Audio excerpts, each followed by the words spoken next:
Assalamualaikum, salam keluarga Malaysia dan salam Aidiladha.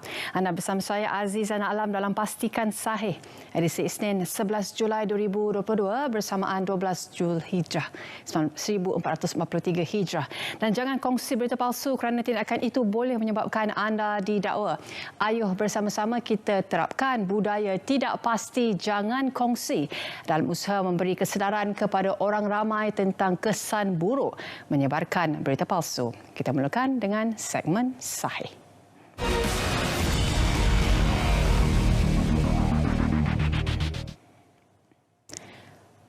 Merujuk kepada kenyataan yang disebarkan berkenaan pejabat peguam negara telah menetapkan perbicaraan SRC tidak sah kerana kesilapan prosiding, Jabatan Peguam Negara menafikan ada membuat ketetapan seperti yang dikatakan dalam kenyataan yang tersebar itu dan menegaskan berita itu adalah sama sekali tidak benar dan juga palsu. Mahkamah Persekutuan telah menetapkan pendengaran melayuan kes SRC melibatkan Datuk Seri Muhammad Najib Razak yang akan dibicarakan bermula 15 Ogos 2022 di mana jabatan ini akan hadir sebagai responden atau pendakwa raya.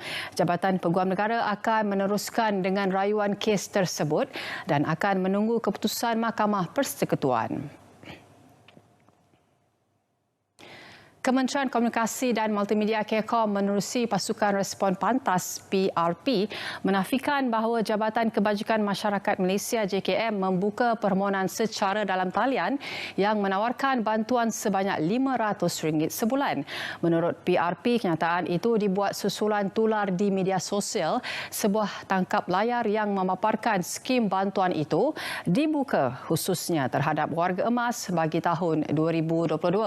Malah sebelum ini turut berlaku penyebaran maklumat palsu yang seakan sama apabila tular sebuah poster di media sosial memaparkan JKM membuka permohonan bantuan barangan dapur bernilai RM300 selama 3 bulan.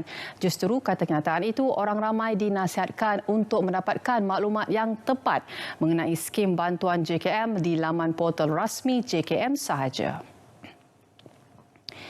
Polis membuka kertas siasatan bagi menyiasat penularan video menunjukkan seorang wanita menghina Islam ketika membuat persembahan di sebuah kelab komedi. Setiausaha Polis Malaysia SUPM, Polis Diraja Malaysia PDRM Datuk Nursiah Muhammad Saaduddin berkata, siasatan berhubung kes berkenaan dijalankan Unit Siasatan Jenayah Terkelas USJT Jabatan Siasatan Jenayah JSJ Bukit Aman.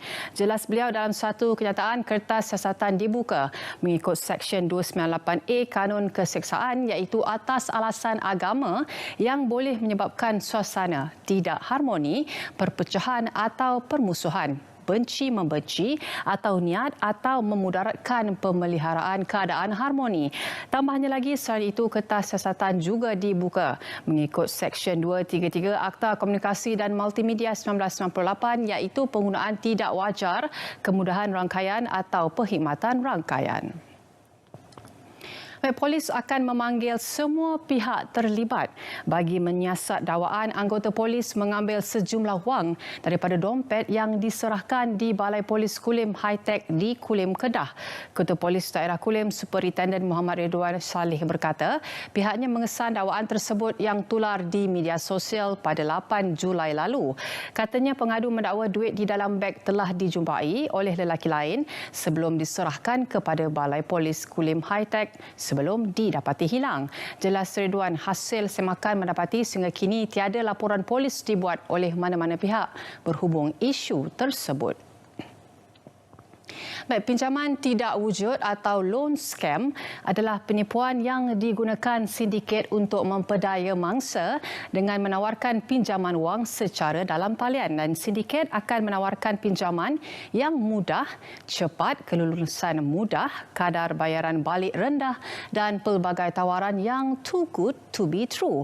Mangsa akan berhubung hanya melalui WhatsApp atau panggilan telefon sebelum diminta untuk membuat pelbagai bayaran bagi mendapatkan wang pinjaman tersebut. Mangsa seterusnya akan membuat bayaran ke beberapa akaun bank iaitu akaun keldai namun tidak menerima wang pinjaman tersebut.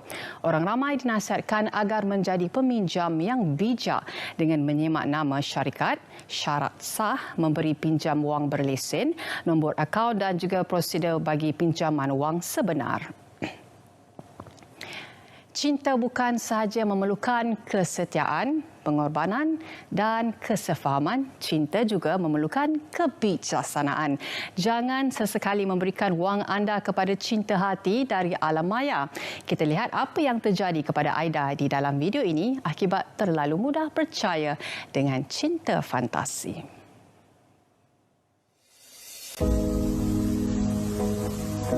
Ini Aida. Aida merupakan pengguna media sosial dan gemar berkenalan di alam maya. Aida telah menerima permintaan menjadi rakan dari seorang lelaki bernama Owen yang tinggal di luar negara. Owen adalah seorang tentera. Aida mula berhubung dengan Owen setiap hari. Aida suka berkawan dengan Owen kerana Owen sangat baik dan mengambil berat. Pada suatu hari, Owen memberitahu Aida bahawa dia telah menghantar satu bungkusan hadiah kepada Aida sebagai tanda persahabatan. Owen telah membelikan pelbagai hadiah mewah dari luar negara untuk Aida.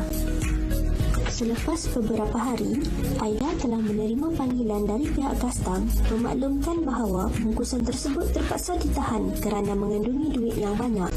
Aida diminta untuk membayar denda dan pelbagai cukai bagi melepaskan bungkusan tersebut. Aida yang berasa teruja dengan jumlah wang dan hadiah yang akan diterima telah membuat bayaran seperti yang diminta. Aida telah memindahkan wang ke akaun atas nama individu yang sebenarnya adalah akaun kedai atau mule account. Aida merasa curiga kerana masih belum menerima bungkusan walaupun telah membuat pelbagai bayaran. Aida tersedar bahawa beliau telah ditipu.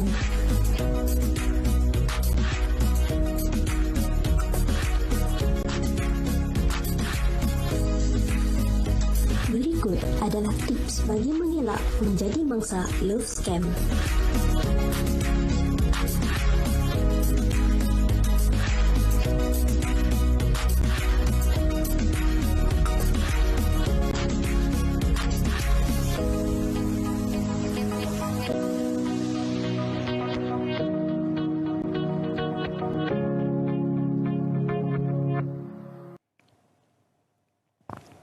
Dan seterusnya, jangan percaya sebarang tawaran too good to be true sama ada untuk pembelian barang atau pekerjaan. Ini yang terjadi kepada Ana. Saksikan video ini pula untuk mengetahui tips serta nasihat bagi mengelakkan dari menjadi mangsa penipuan pembelian barang atau pekerjaan dalam talian.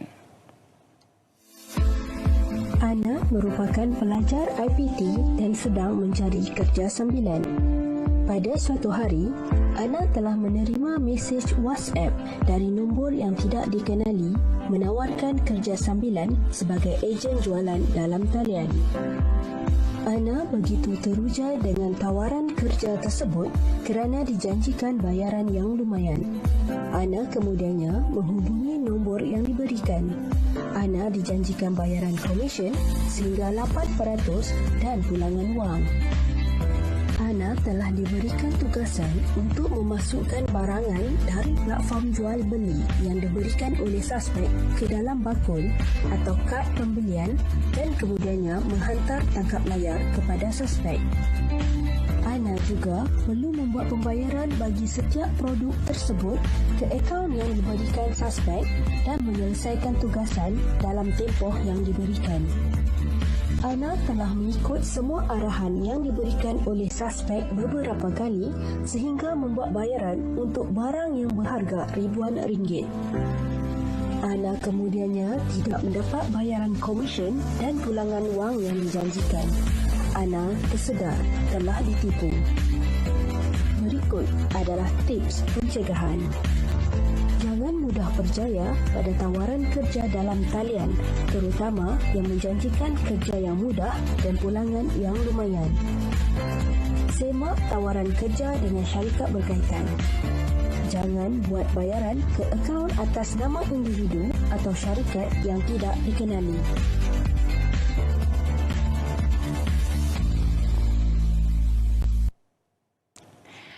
Ikuti tips dan nasihat yang diberikan, insya-Allah anda akan terselamat daripada menjadi mangsa penipuan. Baik, pastikan sahih berat seketika. Kita akan kembali lagi selepas ini.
Demi untuk merancangkan pertumbuhan ekonomi dan menjadikan negara sebagai pilihan pelaburan utama di rantau ini, ianya menuntut persefahaman dan pengorbanan semua pihak untuk mewujudkan lanskap politik yang lebih stabil dan lebih berterusan. Beta benar-benar berharap agar segala percaturan politik dapat diselesaikan segera demi untuk mengelak negara dari terus terjerumus ke kancah defisit keyakinan yang boleh menjejaskan imej dan masa hadapan negara.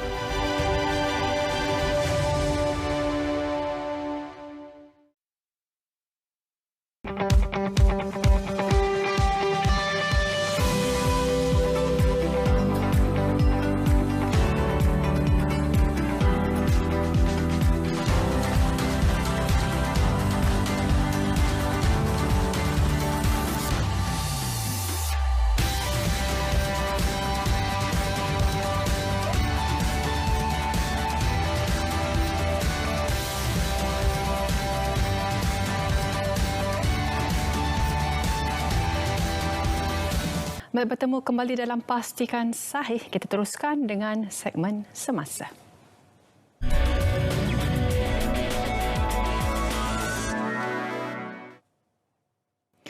Sebanyak 15 keluarga yang hilang tempat tinggal selepas kediaman mereka musnah dalam kejadian banjir dan fenomena kepala air di Baling Isnin lepas akan ditawarkan tempat tinggal sementara. Ahli Parlimen Baling, Datuk Seri Abdul Aziz Abdul Rahim berkata pihaknya bercadang mendirikan rumah kontena untuk semua keluarga tersebut di perkarangan Masjid Raudatul Falah, Kampung Iboi, Kupang. Ujarnya, penempatan sementara itu bagi membolehkan mereka tinggal lebih selesa selepas beberapa hari tinggal di Pusat Penempatan Sementara PPS Sekolah Menengah Kebangsaan Jerai. Beliau berkata pembinaan rumah kontena itu diharap dapat disiapkan dalam tempoh 2 minggu dan akan dilengkapi kemudahan asas agar mereka dapat menjalani kehidupan dengan selesa. Abdul Aziz bagaimanapun berharap kesemua penduduk terbabit tidak dibiarkan tinggal terlalu lama di rumah tersebut. Sekaligus menyeru Kerajaan Persekutuan dan Negeri menyediakan tapak lebih sesuai untuk didirikan kediaman baharu. Dewan Bandaraya Kuala Lumpur di BKL menggantung beberapa sementara operasi sebuah kelab komedi di Taman Tun Dr. Ismail TTDI susulan satu klip video tular dipercayai menghina agama Islam. Timbalan Menteri Wilayah Persekutuan Datuk Seri Jalaluddin Alias berkata, tindakan itu sebagai mesej jelas bahawa pihaknya dan di BKL tidak akan sama sekali bertoleransi dengan apa jua aktiviti yang melanggar mana-mana sensitiviti melibatkan agama, bangsa dan kedaulatan negara. Tegas beliau, isu tersebut juga turut mendapat kecaman daripada penduduk berhampiran dan netizen di media sosial yang berpendapat video tular tersebut jelas merupakan perbuatan yang bertujuan menghina serta mencemarkan imej agama Islam. Jalaluddin berkata operasi penguatkuasaan akan diteruskan dari semasa ke semasa selain berharap orang awam melaporkan sebarang insiden bagi memastikan perkara sedemikian tidak berulang lagi. Polis Terengganu kini sedang menjalankan siasatan ke atas sebuah agensi pelancongan yang didakwa gagal menguruskan pakej haji. Ketua Jabatan Siasatan Jenayah Komersial Negeri Superintendent M. Zamri Mahmud berkata pihaknya menerima laporan berhubung kes itu pada 7 Julai lepas daripada seorang mangsa warga emas yang mendakwa ditipu agensi berkenaan. Menurutnya, siasatan awal mendapati mangsa berusia 62 tahun yang juga merupakan seorang pesara telah membuat bayaran pertama sebanyak RM3,000 pada 2 Jun lepas selain transaksi kedua sebanyak RM35,000 ke dalam akaun atas nama agensi pelancongan tersebut, menjadikan jumlah kerugian sebanyak RM38,000. M. Zamri berkata pemilik agensi tersebut kemudiannya memberikan pelbagai alasan dan gagal menempah tiket penerbangan pengadu sehingga menyebabkan mangsa terkandas di lapangan terbang antarabangsa Kuala Lumpur pada 7 Julai lepas. Rakyat Malaysia yang ingin melawat Sri Lanka dinasihatkan untuk menangguhkan perjalanan yang tidak penting buat masa ini berikutan pergolakan yang berlaku di negara itu akibat krisis kewangan. Kementerian Luar Negeri dalam satu kenyataan memaklumkan rakyat Malaysia di Sri Lanka diminta mendaftar dengan Suruhanjaya Tinggi Malaysia di Colombo bagi tujuan keselamatan mereka di sana. Suruhanjaya Tinggi Malaysia juga telah menghubungi semua rakyat Malaysia yang berdaftar di Sri Lanka bagi memastikan keselamatan dan memberikan bantuan konsular sekiranya diperlukan. Jelasnya lagi, Kementerian Luar Negeri memantau rapat perkembangan semasa di sana dan meminta rakyat Malaysia sentiasa mematuhi arahan pihak berkuasa tempatan. Suruhanjaya Pencegahan Rasuah Malaysia SPRM sedang mengumpul maklumat dan membuat tinjauan bagi menentukan sekiranya wujud unsur rasuah atau salah laku berkaitan pembangunan projek ladang hutang durian Musang King di Gunung Inas, Kupang, Baling. Pengarah SPRM Kedah, Datuk Syarum Izam Abdul Manam berkata ia adalah langkah awal Suruhanjaya itu untuk mengenal pasti sekiranya wujud sebarang kesalahan bawah bidang kuasanya yang dilakukan oleh mana-mana pihak berkaitan. Beliau berkata SPRM akan mendapatkan dokumen dan kenyataan saksi yang terlibat dalam membuat keputusan pada peringkat awal projek itu diluluskan atau lebih awal daripada itu. Syarum Nizam menambah sekiranya SPRM tidak menemukan sebarang kesalahan di bawah bidang kuasanya, Suruhanjaya itu akan menyerahkan kepada agensi lain untuk tindakan lanjut. Baik, 9 lokasi di Pulau Pinang masih mengalami gangguan bekalan air susulan penutupan sementara operasi loji rawatan air LRA di Sungai Dua pada Rabu lepas akibat banjir dan fenomena kepala air di Baling, Kedah. Kenyataan Perbadanan Bekalan Air Pulau Pinang PBAAPP memaklumkan bekalan air di kebanyakan kawasan di negeri itu telah berjaya dipulihkan, namun 9 lokasi iaitu 8 di daerah Barat Daya dan 1 di daerah seberang Perai Selatan masih terganggu setakat 6 petang tadi. Pada Rabu lepas, operasi LRA di Sungai Dua terpaksa dihentikan selama 4 jam berikutan kadar kekeruhan air mentah yang tinggi susulan insiden banjir dan fenomena kepala air di Baling.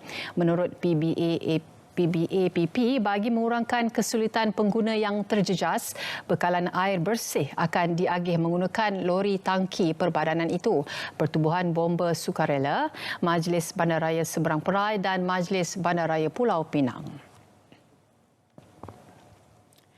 Aktiviti ibadah korban terus rancak dilaksana di seluruh negara pada hari kedua sambutan Hari Raya Aidiladha. Kementerian Komunikasi dan Multimedia KCOM dan Radio Televisyen Malaysia RTM tidak ketinggalan meraikan menerusi program ibadah korban PCK-KOM yang berlangsung di perkarangan Masjid Muhammadi Angkasa Puri. Program tersebut merupakan julung kali dianjurkan oleh Persatuan Suri dan anggota wanita Perkhidmatan Awam Puspanita Cawangan KCOM dengan kerjasama Kelab KCOM dan Masjid Muhammadi. Menurut Ketua Setiausaha KCOM Datuk Seri Muhammad Mantek, sebanyak 15 ekor lembu dan 4 ekor kibas dikorbankan sempena program ini. Dua anggota Tentera Darat Malaysia TDM maut setelah dihempap pokok sewaktu menjalankan operasi di kawasan pedalaman hutan Belum Gerik, Perak dalam insiden pada awal pagi tadi. Dalam satu kenyataan, TDM mengesahkan insiden membabitkan dua anggota TDM dari Batalion Kedua Regimen Askar Melayu Diraja, iaitu Sarjan Muhammad Kamal Ramli dan Korporal Muhammad Zaki Johari yang meninggal dunia. Menurutnya, kejadian berlaku kira-kira pukul 2.30 pagi ketika pangkalan sementara di kawasan operasi pasukan tersebut telah dilanda ribut kencang. TDM menzahirkan ucapan takziah buat isteri Allahyarham Sarjan Muhammad Kamal Ramli iaitu Korporal Siti Nafishah Muhammad Nasir dan isteri Allahyarham Korporal Muhammad Zaki Johari iaitu Nurumi Amirah Cepa serta seluruh ahli keluarga Allahyarham berdua. Polis menahan seorang lelaki warga asing kerana memiliki senjata berbahaya ketika mengadakan kawalan keselamatan sewaktu solat sunat Aidiladha di Masjid Sultan Abu Bakar di Johor Bahru semalam. Ketua Polis Daerah Johor Bahru Selatan ACP Raub Selamat berkata, warga asing berusia 57 tahun itu ditahan pada pukul 8.45 pagi selepas didapati memiliki sebilah pisau bersarung berukuran lebih kurang 33 cm termasuk hulu yang terselit di tali pinggangnya. Menurut beliau, hasil siasatan polis mendapati senjata yang dirampas itu merupakan salah satu hiasan pemakaian perayaan di negara individu itu. Namun dari segi undang-undang di Malaysia merupakan satu kesalahan di bawah Akta Bahan Kakisan dan Letupan dan Senjata Berbahaya 1958. Raub berkata kes disiasat di bawah Seksyen 6-1 Akta tersebut yang jika sabit kesalahan boleh dihukum penjara tidak lebih 2 tahun dan juga sebat. Mengambil satu keputusan yang berat di mana jumlah subsidi yang sudah pun melebihi 70 bilion dikekalkan demi memastikan keluarga Malaysia, terutamanya golongan berpendapatan rendah, tidak terlalu terkesan dengan impak kenaikan harga barangan.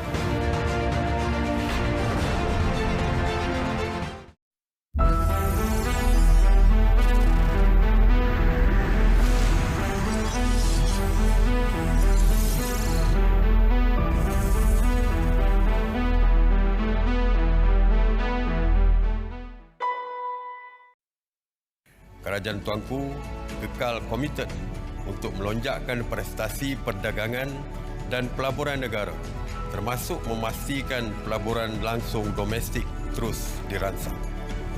Bagi mencapai matlamat ini, Kerajaan Tuanku akan terus memastikan urusan para pemain industri dipermudahkan dan sistem penyampaian perkhidmatan awam dipertingkatkan. Bagi tahun ini, Kerajaan Tuanku bertekad memacu ekonomi untuk mencapai pertumbuhan di antara 5.3% sehingga 6.3% sebagaimana yang diunjurkan.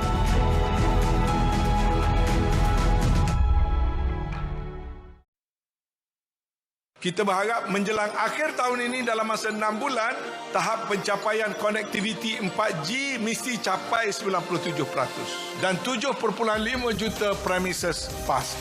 Juga we are almost there. Dan memastikan average speed 35 megabit per second seluruh negara. Kemudian untuk memastikan roll out 5G menjelang akhir tahun ini, sekurang-kurangnya 30% daripada kawasan berpenduduk, dalam proses nak capai 80% dalam masa 3 tahun kawasan berpenduduk. Dan sudah tentulah juga berkaitan dengan pemilikan peranti bagi kumpulan yang kurang berkemampuan sama ada IPT, IPTS. Itu antara sasaran dalam bidang yang berkait dengan telekomunikasi.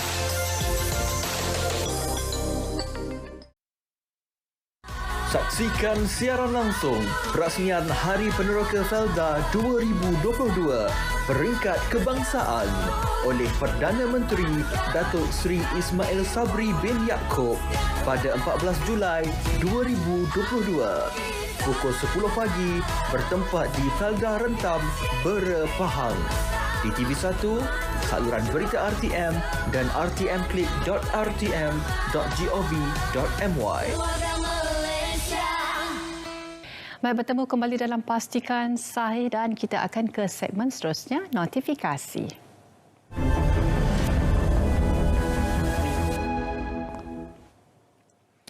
Baik, ikuti kempen derma darah yang akan diadakan pada 11 Julai 2022 iaitu pada hari Isnin, di mana terdapat 7 lokasi akan diadakan, antaranya adalah Pusat Darah Negara Jalan Tun Razak Kuala Lumpur dari jam 8 pagi hingga 4 petang, juga di Mid Valley Mega Mall Level 3 sebelah dengan Daiso Japan dari jam 10 pagi hingga 9 malam.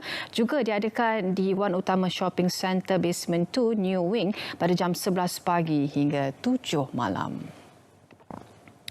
Baik, ikuti program Bicara Klik dengan bijak dengan tajuknya Membina Reputasi Digital pada 12 Julai 2022 iaitu pada hari Selasa jam 10 pagi. Dan jangan lupa bersama dengan penceramah kita TS Faizul Azli, Timbalan Pengarah Pejabat MCMC Negeri Perak, dan juga moderator TS Muhammad Tahir Musa iaitu Timbalan Pengarah Jabatan Program Komuniti MCMC.